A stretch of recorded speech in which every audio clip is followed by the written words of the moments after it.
there's some good and bad on both sides. And you hope for a balance.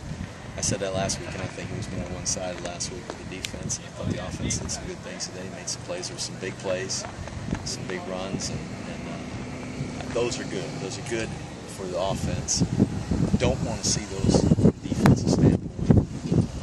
But some sustained drives and some opportunities to get close to the end zone. That was good. We had some situations at the end I thought was important. We hit those situations, and so there'll be a lot of good tape for us to learn from. Evaluate your quarterbacks for the camp going up to them today. I think Jarek and Izzy both had a good camp, and they're certainly both talented young guys, and we got a couple more weeks to kind of get everybody grooved in, and them as well. And they did some good things. They had some good plays and some good runs, and they made some mistakes. And those are the little things that we can continue to correct and teach. And both of those guys still remain, I think, sharing the duties as quarterback. No separation? I don't think so at this point. Coach, defensively, you look out there, and I know it's got to have something to do with the lack of offensive production. When you look at that defensive line, they're pretty solid. A good defensive line. And what's fortunate for us right now is that we've got a backup defensive line that we feel pretty good about. So there's some depth, and those guys can stay fresh, and I think that's going to help them over the long haul. And you know, we get some good reps and good plays out of the ones, and as they start to get gassed a little bit, there's not as much of a drop-off sending a backup in there. And I'm excited about that group. It's good. It's a good group of players, and coaches are doing a good job with those guys. Jeff, Coach, fall camp's kind of officially over. Did you feel like you accomplished everything you set out to do during fall camp? I think our kids worked hard. We had a lot of young kids improved a tremendous amount from the first day, and that was positive.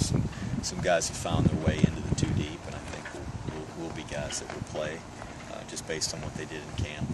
And we had some veteran guys that we were uncertain about, and were maybe pushed down the depth chart that have climbed their way into a role where they're going to get to play, and that's exciting to see for those kids. And I think we got better as a football team. We're certainly not ready to play yet. We're not anywhere close to where I hope we'll be in 2 weeks, and we're going to need to be ready. This good football team is coming in here on September 1st. Quarterback aside, do you feel like you have a pretty good idea of what the team's going to look like, the 11 on the field when the season starts? I think we got a pretty good idea.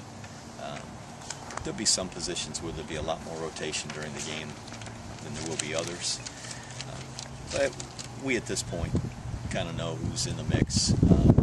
We'll switch or separate scout teams on Tuesday when we practice again, and that's pretty much indicative of these are the guys that we're counting on to play, and these are the guys that we need to go and have to get ready, have the other side, get the other side prepared to play.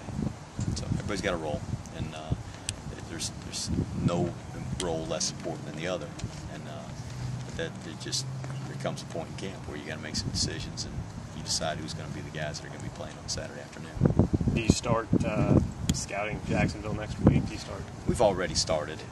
We've already worked on them plenty here the last half of this week, and it'll be completely preparing for Jacksonville for the next 2 weeks.